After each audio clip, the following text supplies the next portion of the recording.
Grand avocat de la défense tire sa révérence. Voici la masterclass de maître Henri Leclerc.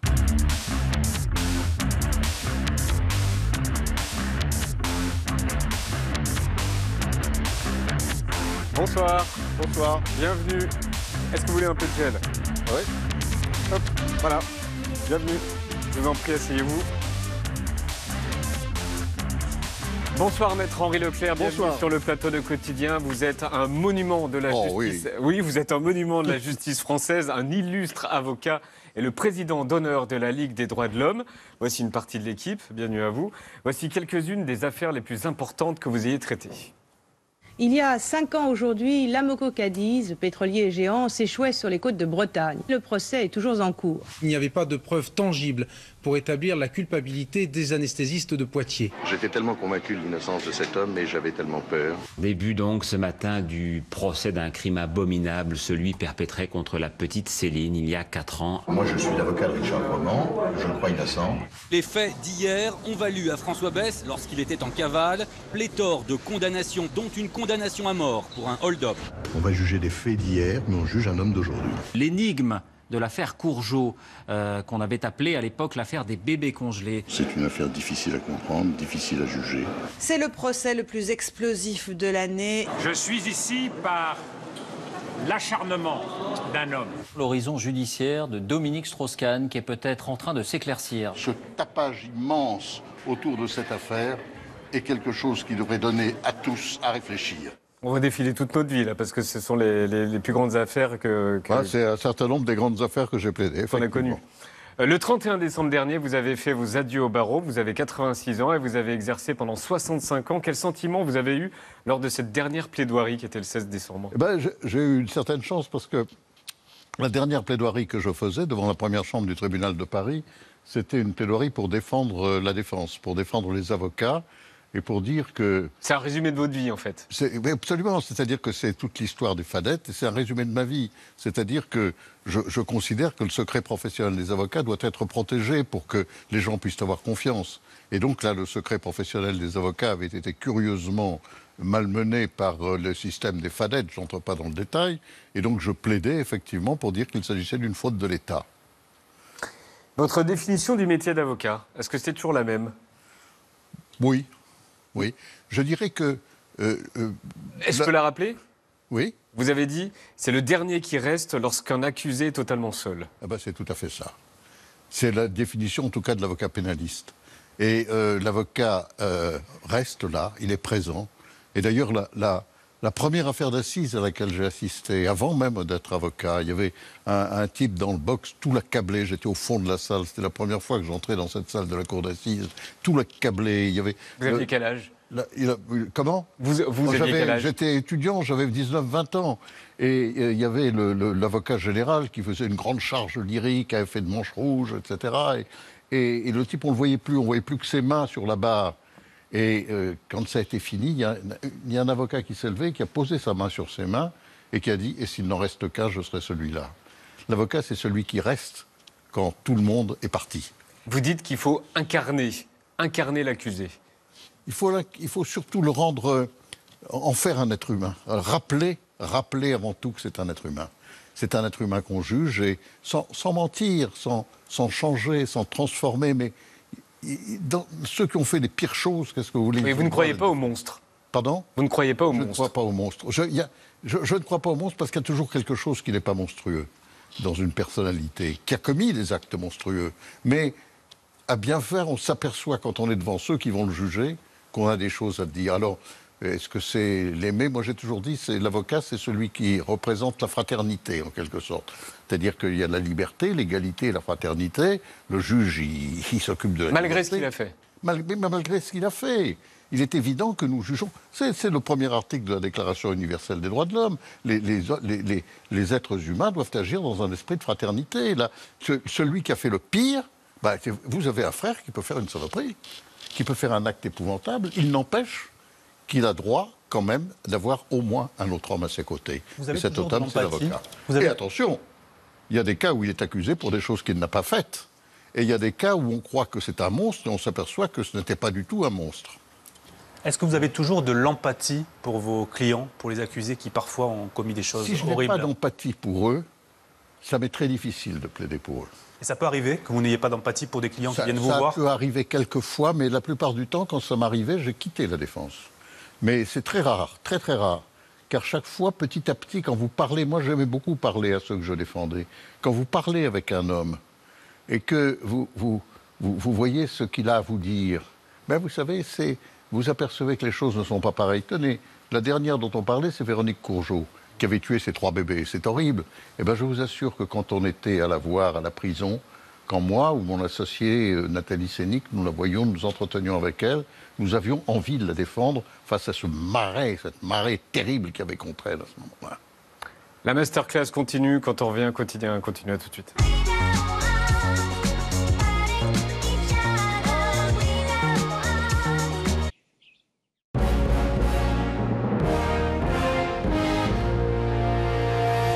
Quotidien ce soir avec l'un des plus grands avocats de la défense, Henri Leclerc, qui a tiré sa révérence le 31 décembre dernier. On fait une masterclass. Comment on plaide? Je me suis toujours demandé comment on plaide. Je parle de la forme, la voix, les gestes, le ton. Comment on fait? Eh bien écoutez, moi j'ai une...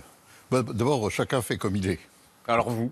L'avocat fait comme il est. Moi j'ai répétez... découvert quelque chose assez vite. C'est qu'il ne faut surtout pas se noyer dans le verbe.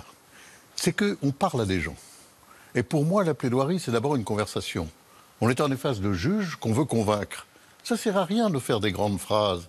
Des effets de manche. Ça ne sert à rien de faire des effets de manche. Nous, on est en face de gens qu'on veut convaincre. Et donc, pour les convaincre, il faut leur parler comme je vous parle. Il faut réussir à ce que l'idée qu'ils ont, qui est quelquefois très mauvaise au départ, petit à petit, ils se disent « mais c'est peut-être pas aussi simple ». Mais il y a des éléments qui disent que cet homme est coupable, mais au fond, peut-être qu'il ne l'est pas. Les grandes phrases ne servent à rien, il faut les éléments de la conviction. Et pour moi, je crois qu'un avocat plaide avec ce qu'il est, lui. C'est-à-dire qu'il faut qu'il entre dans le jeu, il faut qu'il soit présent, il faut que les gens l'écoutent, il faut que l'avocat soit celui qui parle aux juges et qui cherche à les convaincre. Alors bien sûr, il y a des grandes règles de la rhétorique qui existent depuis Aristote et même avant lui, mais elles sont instinctives alors. Ce qui importe, c'est de convaincre les gens. Est-ce que je vous ai convaincu tous? Oui. Voilà. Ben oui. Mais grâce à votre voix. Ah ben la voix, ça sert aussi. Oui. Mais la voix, et vous savez la poser. Et j'ai lu que vous aviez une voix de saxo quand vous plaidiez. Ah ben oui, on me l'a déjà dit. Il paraît que je suis un saxo alto. Ben, c'est très bien. T'as un très bel instrument. C'est la classe. Non, écoutez, la voix est un instrument. Ça, c'est vrai. La voix, c'est quelque chose qui est donné par surcroît. Et est-ce que la plaidoirie, c'est du cinéma aussi parfois? Est-ce que vous êtes un peu comédien par vos gestes? Eh bien, écoutez, ça peut en être, mais c'est tout le problème du comédien, d'ailleurs. Vous savez, le comédien, certes, le comédien peut entièrement fabriquer son personnage, mais c'est tout un problème, il y a une longue discussion de chez Diderot, mais le comédien, il incarne le personnage, il devient le personnage qu'il est, il est sincère. Et si vous voulez, l'avocat, et c'est pas les gestes, c'est pas le verbe, c'est pas les phrases relonfantes, non, c'est les phrases qui réussissent à convaincre. Autrement dit, j'ai toujours estimé que ce qui était artificiel était mauvais. Il faut que ça vienne de la personnalité. L'avocat, il met ses tripes sur la table. En 92, vous défendez un homme accusé du viol et du meurtre horrible d'une fillette de 7 ans. Cet homme, c'est Richard Roman. Vous êtes le seul à croire à son innocence. Comment vous avez compris? Eh bien, vous savez, je prends l'étudiant de dossier. Il avait avoué pourtant.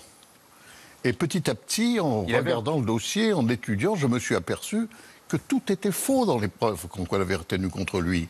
Et que ces preuves n'étaient pas des preuves, au contraire. C'était parfois, et voilà. Et donc, il a fallu se battre pendant 4 ans, y compris d'ailleurs se faire un peu, je ne dis pas lyncher, mais taper dessus. Justement, quand on vous a demandé de choisir une image que vous auriez retenue de votre carrière, on va la regarder, vous nous expliquez après.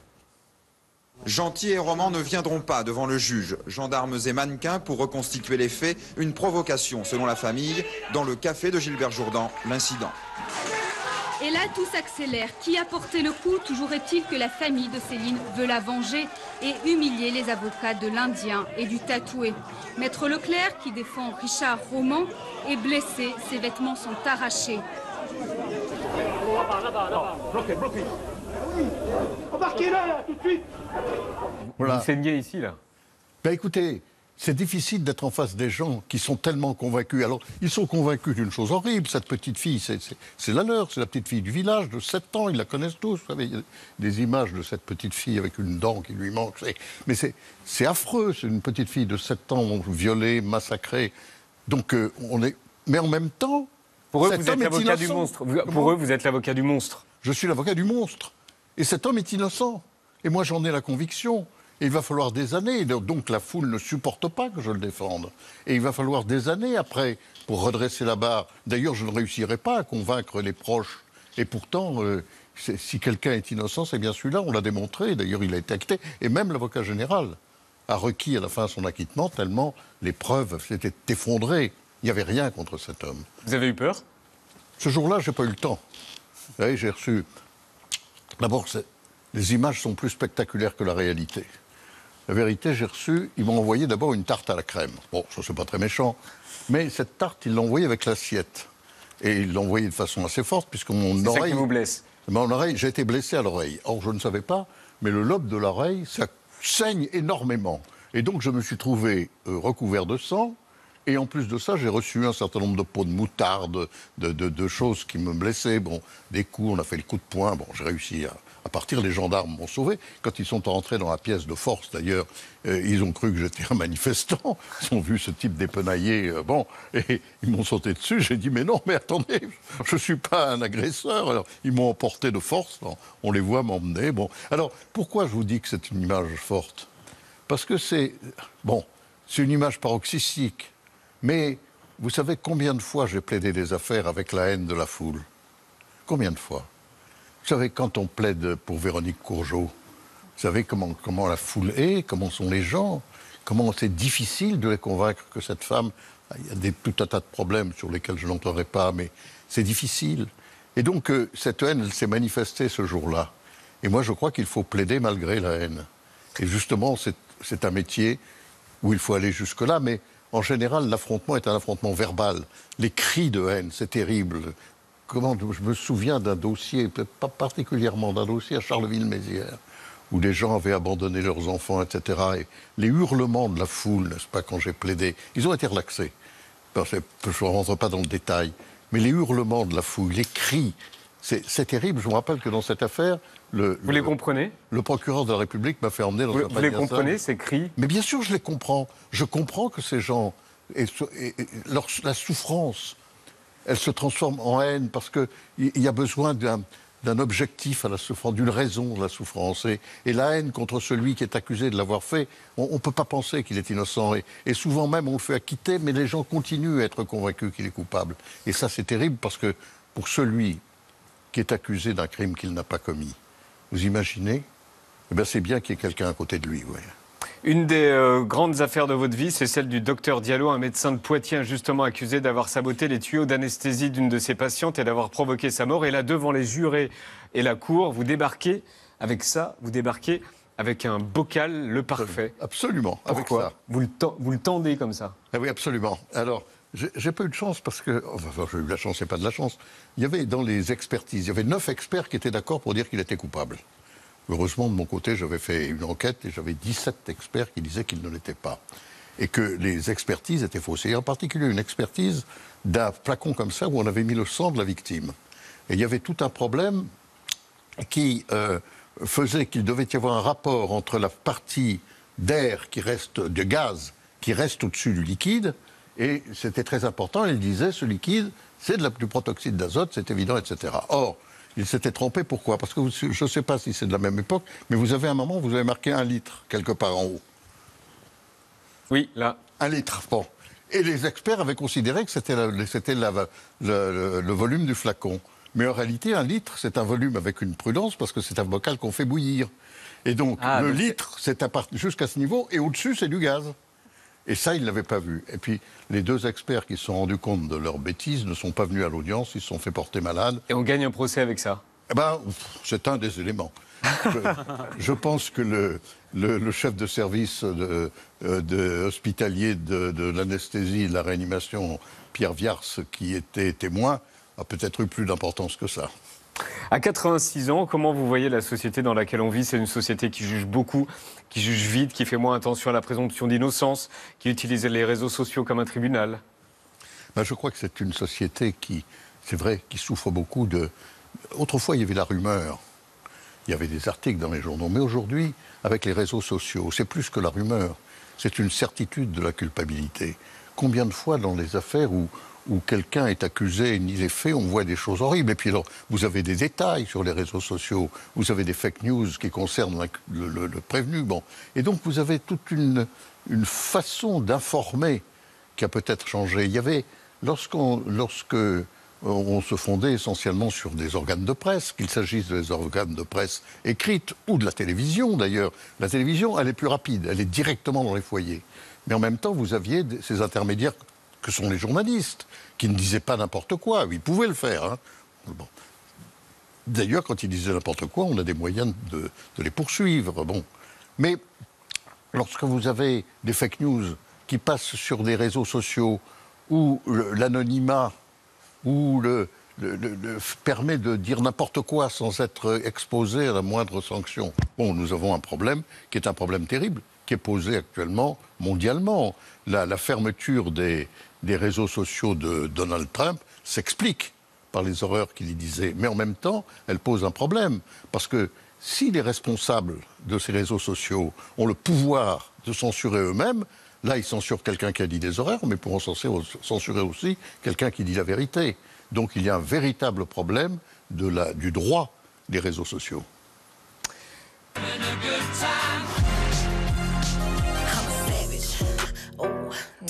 Alors, la playlist de Maître Henri Leclerc de Sophia et Saïdi. On commence avec la chanson que vous écoutez en boucle, Maître Henri Leclerc, c'est ça? Absolument. J'adore cette chanson. Full sentimental d'Alain Souchon. La chanson que vous écoutez en boucle, Sophia, c'est ça?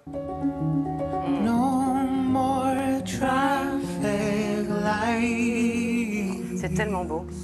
C'est très beau. J'adore cette Traffic Light. Ouais. Victor Solf, c'est un super artiste merveilleux. Très beau. La plus belle chanson de tous les temps pour vous, Henri Leclerc, c'est ça?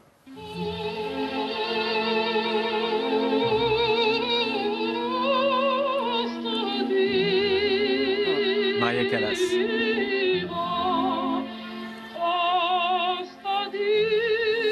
La plus belle chanson de tous les temps pour vous, Sophia, c'est ça? Avec le temps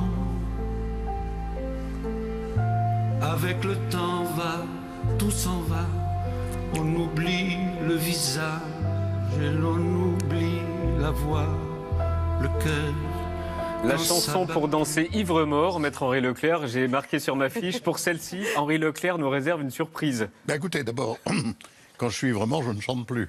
D'accord, ok. Mais juste avant d'être ivre-mort, je chante une chanson de Carabin qui fait beaucoup rire mes amis, que vous connaissez sans doute.